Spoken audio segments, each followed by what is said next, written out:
how does that person know if they are a disordered eater or if they actually have an eating disorder? That's a great question, Jared. And what it comes down to is intensity, um, frequency of eating, and also how obsessive you're thinking and feeling.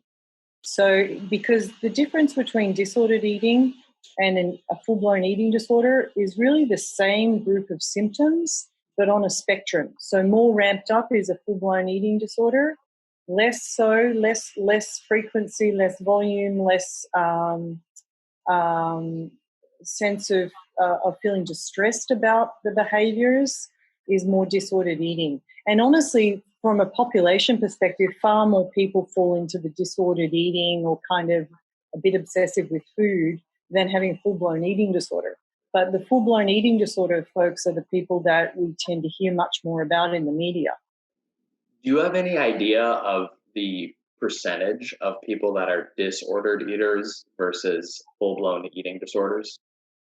Well, if I start with what we do know and engineer backwards, we know that 10% of the population at any one time will develop an eating disorder. 10%.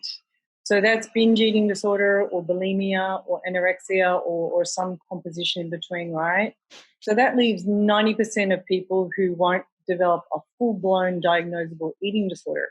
But I would hazard a guess. Now, I live in New York, and I would suggest that close to the other 90% have some kind of disordered eating. And by that I mean people in this current day and age with social media being what it is and the messaging that we get in our current culture around the thin ideal or the macho guy, pumped up, ripped kind of ideal, it's hard, unless you're living under a rock, it's hard to not be influenced by that messaging.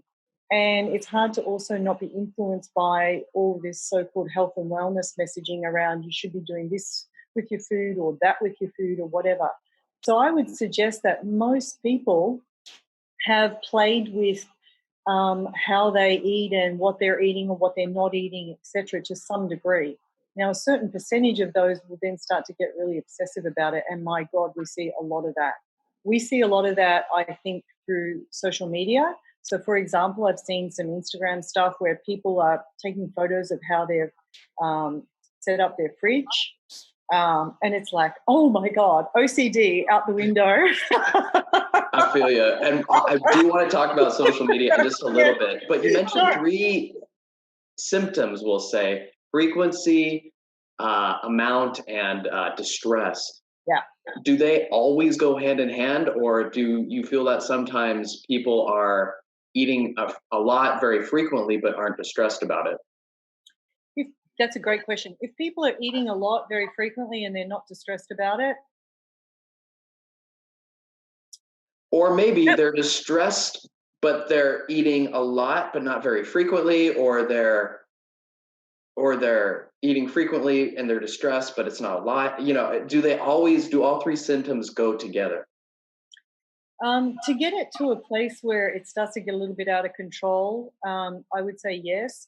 But I think also that when we talk about normal eating, that if someone's eating a little bit more frequently than usual and they're noticing it and they know that they're stressed, but they're not distressed about it because they know it's very circumstantial, I would say that that's an expansion of normal eating. Because we all have moments when we're either, for anxiety, usually we're either eating a bit more, or for some of us, we're eating less because we lose our appetite when we're distressed. And those might be just for certain periods of time. We know that that's kind of how we roll. And I would, again, expand and say that's kind of just kind of your normal.